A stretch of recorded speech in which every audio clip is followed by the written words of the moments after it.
আমাদের স্রষ্টা আল্লাহ তাআলার দয়া, শান্তি ও রহমত সবার উপরে বর্ষিত হোক। আমাদের অনুষ্ঠানে স্বাগতম। রমজান এ ডেট উইথ ডক্টর জাকির। আমি আপনাদের host Yusuf chambers.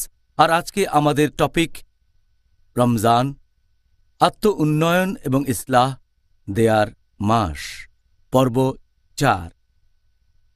Doctor Zakir, আসসালামু আলাইকুম। ওয়ালাইকুম আসসালাম ওয়া রাহমাতুল্লাহি ওয়া বারাকাতুহু।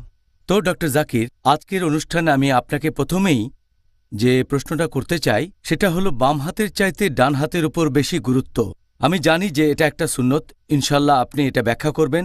আপনি কি এটা বলবেন যে ডান হাতকে কেন এত বেশি গুরুত্ব দেওয়া হয় বিভিন্ন রকম কাজে, যেমন খাওয়া দাওয়া, শুভেচ্ছা আর অন্যান্য কাজে, অন্যদিকে বাম হাতকে মোটেই গুরুত্ব দেওয়া হয় না? আলহামদুলিল্লাহ ওয়াসসালাতু ওয়াসসালাম আলা রাসূলিল্লাহ ওয়া আলা আলিহি ওয়া সাহবিহি আজমাইন, আম্মা বাদ। আউযু বিল্লাহি মিনাশ শাইতানির রাজীম। বিসমিল্লাহির রহমানির রহিম। রব্বি ইশরাহ লি সাদরি ওয়া ইয়াসসির লি আমরি ওয়াহলুল উকদাতাম মিন লিসানি ইয়াফকাহু কাওলি। আমাদের ডান হাতকে বেশি গুরুত্ব দেওয়া হয়েছে ইসলাম ধর্মে। যে জিনিসগুলো সম্মানজনক, যে কাজ করা মুস্তাহাব, যেসব কাজে আশীর্বাদ পাবো, যে কাজগুলো ভালো, সেগুলো ডান হাতে করা উচিত। আর অন্যান্য কাজ যেমন পরিষ্কার করা ইত্যাদি, এগুলো বাম হাত দিয়ে করতে হবে। আর নবী মুহাম্মদ সাল্লাল্লাহু আলাইহি ওয়াসাল্লামের সুন্নাহ অনুযায়ী খাওয়া দাওয়া করবো ডান হাতে, পান করবো ডান হাতে, হ্যান্ডশেকও করবো ডান হাত দিয়ে। আর যখন কোনো পোশাক পরবো তখন আমরা ডান দিক থেকে আগে ঢোকাবো। শার্ট পরলে প্রথমে ডান হাত ঢোকাবো, যদি প্যান্ট পরি তাহলে আমরা ডান পা আগে ঢোকাবো। জুতা পরার সময় ডান পায়ে আগে পরব। আর একইভাবে আমরা যখন অজু করব ডান দিক থেকে আগে আসবে, প্রথমে ডান হাত তারপর বাম হাত, প্রথমে ডান পা তারপর বাম পা। যখন মসজিদে প্রবেশ করব তখন ডান পা আগে।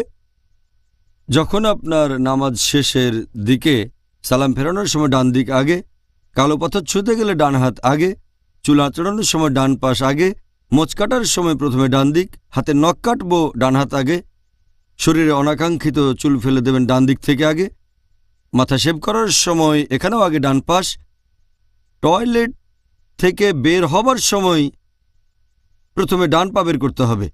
যদি আপনি চোখে সুরমা দেন তাহলেও ডান চোখ আগে। আর হয়তো আপনি মিসওয়াক করছেন, দাঁতন দিয়ে দাঁত মাজা, এখানেও ডান দিক থেকে প্রথমে। তাহলে এগুলো আমাদের নবীর সুন্নত, নবীর কাছ থেকে শিখেছি। আর আগেও বলেছে যদি কিছু পরিষ্কার করেন অথবা যেটা সম্মানজনক না, সেগুলো করবেন বাম হাত দিয়ে। যেমন ধরেন যখন পোশাক খুলছেন তখন বাম দিক আগে, শার্ট খোলার সময় বাম হাত আগে, প্যান্ট খোলার সময় বাম পা আগে। আবার যখন জুতা খুলবেন এখানেও বাম পা প্রথমে, মসজিদ থেকে বের হওয়ার সময় প্রথমে বাম পা, তারপর টয়লেটে ঢোকার সময় প্রথমে বাম পা। যদি নিজেকে পরিষ্কার করেন, হয়তো টয়লেটে গিয়ে নিজের শরীর পরিষ্কার করছেন, এখানেও বাম হাত আগে। যদি নাক ঝাড়েন তা বাম হাত। তাহলে এই হচ্ছে পার্থক্য। আর অনেক সহিহ হাদিসে এই ব্যাপারটা বলা হয়েছে। এই হাদিসটার উল্লেখ আছে সহিহ বুখারীতে, খণ্ড নম্বর 7, বুক অব ফুডস, হাদিস নাম্বার 5376। প্রিয় নবী মুহাম্মদ সাল্লাল্লাহু আলাইহি সাল্লাম বলেছেন, একটা ছোট ছেলেকে বলছেন যে খাওয়ার আগে বিসমিল্লাহ বলো, খাওয়া দাওয়া করার আগে আল্লাহর নাম নাও, ডান হাত দিয়ে খাও, সামনে যা আছে সেগুলো খাও। আরেকটা হাদিস সহিহ মুসলিমে, খণ্ড নম্বর 3, বুক অব ড্রিঙ্কস, হাদিস নাম্বার 5010। নবী বলেছেন, লা তাকুলু বিশিমালি ফা ইন্না শাইতানা ইয়াকুলু বিশিমালি। যার মানে তোমরা বাম হাত দিয়ে খেও না, পান করো না, কারণ শয়তান বাম হাত দিয়ে খায় আর পান করে। আর এই কারণে আপনারা দেখবেন যে বেশিরভাগ মুসলিম যারা ধার্মিক সুন্নাহ মেনে চলে তারা কখনোই বাম হাত দিয়ে খায় না বা পান করে না। তবে সাধারণত আমরা যখন খাওয়া দাওয়া করি, হয়তো লাঞ্চ বা ডিনার আমরা খাই ডান হাত দিয়ে, তখন পানি খেতে চাইলে বেশিরভাগ লোক, কারণ তখন ডান হাতটা এটো থাকে আর গ্লাস ধরে বাম হাত দিয়ে। কিন্তু নবীর হাদিসটা মানতে হবে, এই কারণে ডান হাত নিচে রাখে। আপনিও হয়তো দেখবেন যে সরাসরি বাম হাতে না খেয়ে গ্লাসটা ধরে বাম হাতে আর নিচে ডান হাত রাখে, যাতে বোঝায় ডান হাত দিয়ে পানি খাচ্ছে আর গ্লাস নোংরা হচ্ছে না। তবে শেখ নাসিরুদ্দিন আলবানী এটাতে আপত্তি জানিয়েছেন। তিনি বলেছেন, যদি কোনো হাদিসে বলা থাকতো যে ডান হাতে পান করো বা ডান হাতে খাও, তাহলে এই কাজটা সঠিক হতো। মুহাম্মদ সাল্লাল্লাহু আলাইহি ওয়াসাল্লামের হাদিস যেটা বলছে বাম হাতে খেও না বা পান করো না, কারণ শয়তান বাম হাতে খায় আর পান করে, তাই এখানে আপত্তি জানিয়েছেন। তিনি বলেছেন যদিও ডান হাতে তখন এটো, তারপরও আপনি সেই গ্লাসটা ধরবেন ডান হাত দিয়ে, কারণ আপনার আত্মা নোংরা হওয়ার চেয়ে গ্লাস নোংরা হওয়াটা অনেক বেশি ভালো। তিনি এটাতে একমত না, বাম হাতে ধরে নিচে ডান হাতটা দেবেন। বলছেন সরাসরি ডান হাতে ধরবেন, গ্লাস নোংরা হয়ে গেলে সমস্যা নেই, নিজের আত্মাকে নোংরা করার চেয়ে গ্লাস নোংরা হওয়া ভালো। তাহলে এখানে শেখ নাসিরুদ্দিন আলবানী একমত হতে পারেননি, আল্লাহ তার উপর দয়া করুন। এছাড়াও আরও একটা হাদিস আছে, আবু দাউদ বুক অব ফুডস হাদিস নাম্বার 4129। প্রিয়নবী মোহাম্মদ সাল্লাল্লাহু সাল্লাম বলেছেন যে ডান দিক আগে ব্যবহার করবে যখন তোমরা অজু করবে আর যখন তোমরা জামা কাপড় পরবে। নবী বলেছেন ডান দিক আগে ব্যবহার করবে যখন জামা কাপড় পরবে আর যখন তোমরা অজু করবে, তারপর তোমরা বাম দিক ব্যবহার করতে পারবে।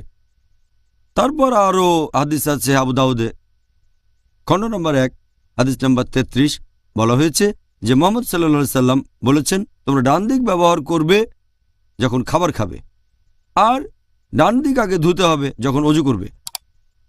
ডান দিক প্রথমে, এরপরে বাম পাশটা ধোবে আর পরিষ্কার করার সময় বাম হাত আগে। এছাড়া আরও একটা হাদিস আছে সহিহ মুসলিমে হাদিস নাম্বার 504। আমাদের প্রিয় নবী বলেছেন যে পরিষ্কার করা ইত্যাদির জন্য ডান হাত ব্যবহার করো না, বাম হাত ব্যবহার করো পরিষ্কার করার কাজে। এগুলোর ভিত্তিতে মাশাআল্লাহ আমরা নবীর সুন্নত মেনে চলি, যেগুলো ভালো জিনিস সম্মানজনক মুস্তাহাব সেগুলো ডান হাত দিয়ে করি আর অন্যান্য কাজগুলো বাম হাত দিয়ে।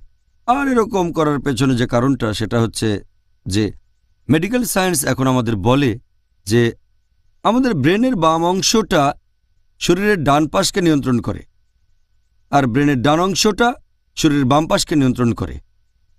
আর বিজ্ঞান এখন আমাদের বলে যে পৃথিবীর মানুষের প্রায় 90% তাদের ব্রেনের বাম অংশটাই বেশি সক্রিয় থাকে। এজন্য দেখবেন মানুষের মধ্যে প্রায় 90% হচ্ছে ডানহাতি, কারণ ব্রেনের বাম অংশটা বেশি সক্রিয়। তাই বেশিরভাগ মানুষই হোক মুসলিম বা অমুসলিম কাজ করে ডান হাতে। ইসলাম উৎসাহিত করেছে যে ভালো কাজগুলো করবে ডান হাত দিয়ে আর পরিষ্কার করার সময় বাম হাত দিয়ে। এর কারণ হলো সাধারণত বেশিরভাগ লোকের শুধু ব্রেনের বাম অংশটাই সক্রিয় থাকে যেহেতু আমরা ডানহাতি। তবে ইসলাম আমাদের ডান হাত ব্যবহার করতে উৎসাহিত করেছে শরীরের ডান অংশটা ভালো কাজের জন্য, পাশাপাশি বাম হাতও ব্যবহার করতে বলেছে সেই কাজের জন্য যেগুলো সম্মানজনক না, যেটা পুরোপুরি উল্টো। তাহলে এখানে